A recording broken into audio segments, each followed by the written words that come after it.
कहानी की शुरुआत में हम एक कपल को देखते हैं जिनमें लड़के का नाम थॉमस होता है और लड़की का नाम मिया। ये दोनों अपनी शादीशुदा जिंदगी में खुश नहीं होते हैं। मिया हमेशा से बच्चा चाहती थी पर थॉमस इसके लिए रेडी नहीं था।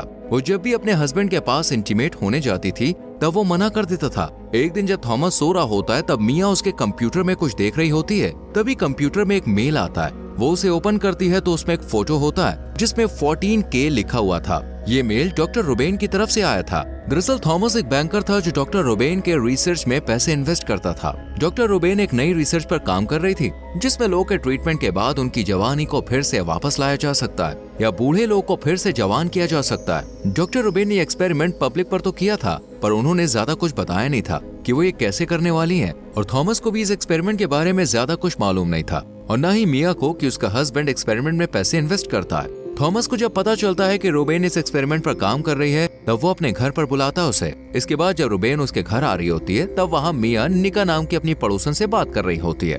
मिया निका को देखकर वहाँ पर रुक जाती है और कहती है कि तुम बहुत ज्यादा सुंदर हो और निका के बालों को सहलाने लगती है और एक बाल तोड़कर अपने पॉकेट में रख लेती है और फिर थॉमस के घर आती है। थॉमस नहीं चाहता कि ये रिसर्च दुनिया के सामने इतनी जल्दी आए पर रुबेन कहती है कि अगर मैं नहीं करती तब और कोई कर देता और तब हम पैसे भी नहीं कमा पाते। वो थॉमस को कुछ फोटोज दिखाती है जिसमें उसने बूढ़े लोगों को कुछ साल जवान कर दिया। वो पूछती है क्या तुम्हें जवान नहीं लग रहे? थॉमस कहता है कि ये सब तो ठीक है पर देखना इन सब में कोई गलती ना हो। रुबेन कहती है कि चिंता मत करो और फिर वो यहाँ से चली जाती है। रात में मिया अच्छा सा ड्रेस पहनकर थॉमस के पास आती है और उसके करीब आने लगती है पर थॉमस कहता है कि वो उसे दुनिया की सारी खुशियाँ दे सकता है सिवाय बच्चे के। ये सुनकर मिया दुखी हो जाती है। उधर निका अपने काम से लौट रही होती है घर पे। तभी दो लोग उसके सर पर हमला कर देते हैं जिससे वो बेहोश हो जाती है और फिर वो दोनों लोग उसे किडनैप करके अपनी वैन में छुपा देते हैं। निका को जब होश आता है तब वो लोग उसके हाथ में गरम गरम एक लोहे से निशान बना देते हैं जिससे उसे बहुत दर्द होता है। किडनैपर्स उसे कहीं ले जा रहे थे तभी रास्ते में वो वैन से कूदकर अपनी जान बचाती है और साइड में छुप जाती है। अगले दिन हम एक पेशेंट को देखते हैं जो डॉक्टर रुबेन के पास ट्रीटमेंट के लिए आया होता है क्योंकि उसे जवान दिखना है। वो पेशेंट से कुछ पैसे ले लेती है और एक कॉन्ट्रैक्ट साइन करवाती है जिसमें लिखा होता है कि जो भी उसके साथ ट्रीटमेंट के दौरान होगा वो उसकी मर्जी से होगा और वो इस बारे में किसी को ना बताए। पेशेंट कॉन्ट्रैक्ट साइन कर देता है और फिर रुबेन उससे उसका सीमन और ब्लड सैंपल्स देने को कहती है पर पेशेंट सवाल पूछने लगता है तब वो ट्रीटमेंट करने से मना कर देती है। उधर थॉमस मिया के साथ घर में होता है जहाँ मिया को रुबेन के बारे में पता चल गया है। तभी उसके घर के दरवाजे पर निका आती है जो कि घायल हालत में होती है। वो उनसे दरवाजा खोलने को कहती है। मिया उसे घर के अंदर लाती है। निका बहुत ज्यादा घबराई हुई होती है। मिया थॉमस से कहती है कि वो निका को हॉस्पिटल ले जाए। यहाँ थॉमस निका के हाथ में वही निशान देखता है जिसका उसके पास मेल आया था। थॉमस निका को कार में बैठाकर हॉस्पिटल ले जाने लगता है पर थॉमस उसे हॉस्पिटल ना ले जाकर एक फैक्ट्री में लाता है। तभी वहाँ किडनैपर्स आकर निका को अपने साथ ले जाते हैं। दरअसल इस फैक्ट्री में डॉक्टर रुबेन लोगों को अपने एक्सपेरिमेंट के लिए किडनैप करके लाती थी और उनके ऊपर एक्सपेरिमेंट किया करती थी।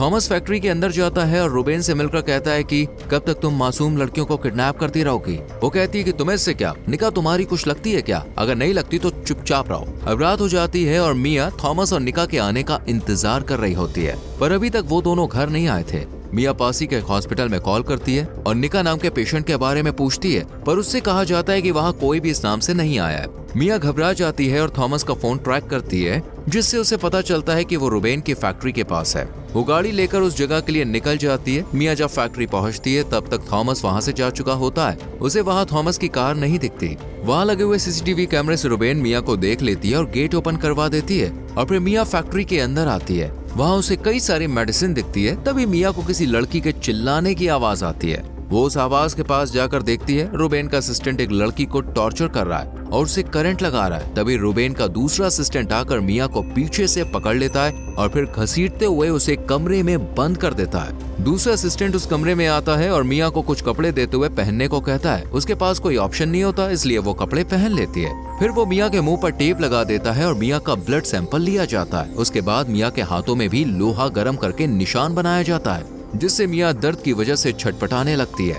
उधर थॉमस घर पहुंचकर देखता है मिया फैक्ट्री में आई है तब वो सीधा फैक्ट्री में आता है और उसे ढूंढने लगता है पर उसे वो कहीं भी नहीं मिलती। तभी थॉमस को रुबेन का असिस्टेंट दिखता है जो उसे कमरे में जाने से रोकता है जहाँ मिया बंद है। तब रुबेन कॉल करके असिस्टेंट से कहती है कि उसे मिलने दिया जाए। फिर वो मिया के पास आता है। वो कहती है कि ये सब क्या हो रहा है। थॉमस कहता है कि वो मजबूर है और उसके पास कोई और ऑप्शन नहीं है। वो मिया को रूम के अंदर रहने को कहता है। अगर उसने भागने की कोशिश करी तब वो लोग उसकी जान ले लेंगे। मिया उसे पुलिस को बुलाने को कहती है। तब थॉमस कहता है कि अगर उसने ऐसा किया तब पुलिस उसे भी पकड़ लेगी। वो मिया को बताता है कि कुछ साल पहले वो एक लड़की के साथ होटल में था। उस लड़की को रुबेन ने ही उससे मिलवाया था। ये दोनों नशे में थे, इसलिए एक ही रूम में सो जाते हैं। पर जब थॉमस सुबह उस लड़की को देखता है तो वो मर चुकी होती है। ये देखकर उसे लगता है कि उसने शायद नशे में उस लड़की को मार दिया है। थॉमस को डर था कि उसे अब पुलिस पकड़ लेगी। तब रुबेन ने आकर उसे बचाया था और ये केस बंद करवा दिया था, जिसके बदले में वो थॉमस को अपने रिसर्च के लिए ब्लैकमेल करके पैसे लेती है। और थॉमस ना चाहते हुए भी इस घटिया काम में शामिल हो जाता है और चाहकर भी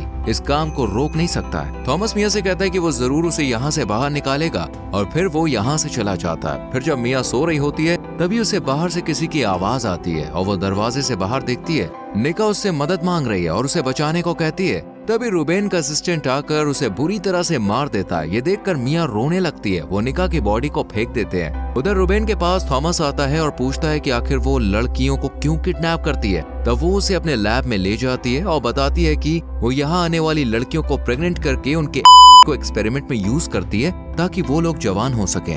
यहाँ रुबेन बताती है कि उसे भी जवान होना है पर उसका डीएनए किसी के साथ मैच नहीं हुआ है, जिस वजह से उसने अपने ऊपर एक्सपेरिमेंट नहीं किया है और जिसका हुआ है वो उनके ऊपर एक्सपेरिमेंट कर चुकी है। यहाँ रुबेन बताती है कि जब तक उसका डीएनए मैच नहीं करता तब तक वो लड़कियों को किडनैप करती रहेगी। ये सुनकर थॉमस को गुस्सा आता है पर वो मिया को यहाँ से किसी भी हाल में छुड़वाना चाहता है। इसलिए वो रुबेन से कहता है कि हमें मिया को मार देना चाहिए क्योंकि वो एक्सपेरिमेंट के बारे में बहुत कुछ जान चुकी है और अगर उसने पुलिस को बता दिया तब मुश्किल हो जाएगी। थॉमस की बात सुनकर रुबेन खुश होती है और उसे लगता है कि थॉमस उसके साथ है। वो थॉमस को मिया को मारने को कहती है। वो मिया के पास जाता तो है पर मौका देकर उसे छुड़वा कर फैक्ट्री से भागने की कोशिश करता है, पर रुबेन के आदमी उनके पीछे पड़ जाते हैं और थॉमस को मारकर बेहोश कर देते हैं। क्योंकि रुबेन का डीएनए मिया से मैच हो चुका था, वो लोग मिया को पकड़कर रुबेन के पास लाते हैं। फिर वो मिया के अंदर सीमेंट डाल देते हैं और उसे बेसमेंट में ले जाया जाता है जहाँ वो काफी सारी लड़कियों को देखती है जिन्हें कैद करके रखा गया है, जो कि होती हैं। वो इनकी बॉडी से कुछ सैंपल लेते थे ताकि वो बूढ़े लोग की बॉडी में डालकर उन्हें जवान बना सके।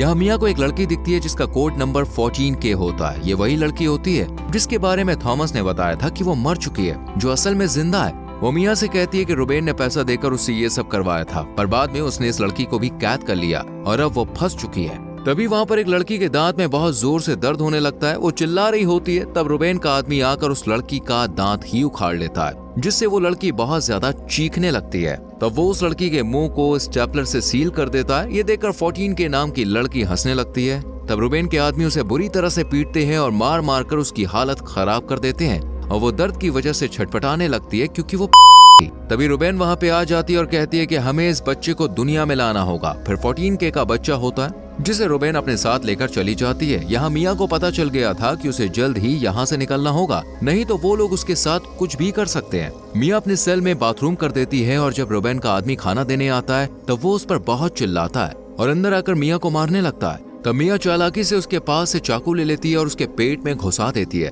जिससे वो बहुत ज्यादा दर्द में होता है। वो मिया को बुरी तरह से मारने लगता है और उसका गला पकड़ लेता है। तब सेल की बाकी लड़कियां उसकी मदद करने की कोशिश करती है। उनमें से एक लड़की सेल के अंदर से रुबेन के आदमी का चाकू उठाकर उसकी पीठ में घुसा देती है, जिससे वो वहीं पर गिर जाता है। मिया उससे बाकी सेल की चाबी ले लेती है और सभी लड़कियों की सेल को खोलकर उन्हें बाहर निकालती है। ये लोग आगे बढ़ते हैं। सभी लड़कियां 14K के बच्चे को ढूंढने जाती है। तभी रास्ते में उन्हें कंटेनर में कई सारे बच्चों की बॉडी मिलती है। ये देखकर ये लोग बहुत डर जाते हैं और गुस्सा हो जाते हैं। उन लोगों को लगता है कि शायद 14K नाम की लड़की के को रुबेन ने मार दिया है, जिस वजह से सभी लड़कियां मिया के साथ रुबेन को मारने के लिए ढूंढने लगती हैं। जहां रुबेन के अंदर से कुछ निकाल रही होती है और उसका एक आदमी वहां पर होता है। तभी ये लड़कियां यहाँ पे आ जाती हैं और 14K रुबेन से अपने बच्चों को ले लेती है और वो आदमी इन पर हमला कर देता है। तब बाकी लड़कियां चैन से उसे फंसाकर मार देती है और रुबेन अपनी जान बचाकर यहाँ से भागने लगती है। वहाँ मिया थॉमस को ढूंढ रही होती है। तब उसके पीछे वही आदमी पड़ जाता है जिसको मारकर उसने चाबी छीनी थी।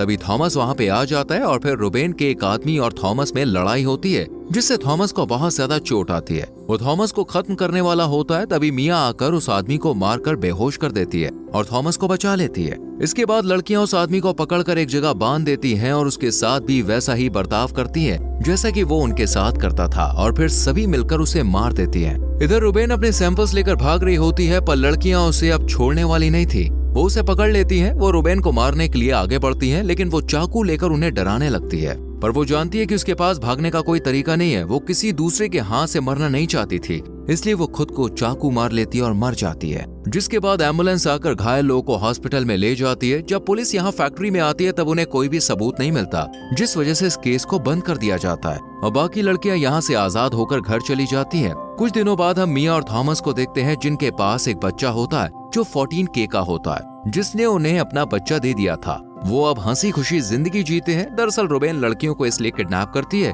ताकि उसे पता चल सके कि किस लड़की का डीएनए क्या है, और अगर किसी पेशेंट का डीएनए उस लड़की से मैच करता था तब वो पेशेंट से सीमेन लेकर उसी लड़की के अंदर डालती थी, और जब लड़की प्रेग्नेंट होने के बाद बच्चे को जन्म देती थी तब वो के अंदर से कोई कीमती चीज लेकर पेशेंट के डीएनए के अंदर डाल देती थी, जिससे वो बूढ़ा ना हो। ये करना रुबेन के लिए तो बस पैसे कमाने का जरिया था, और इसी के साथ ये मूवी खत्म हो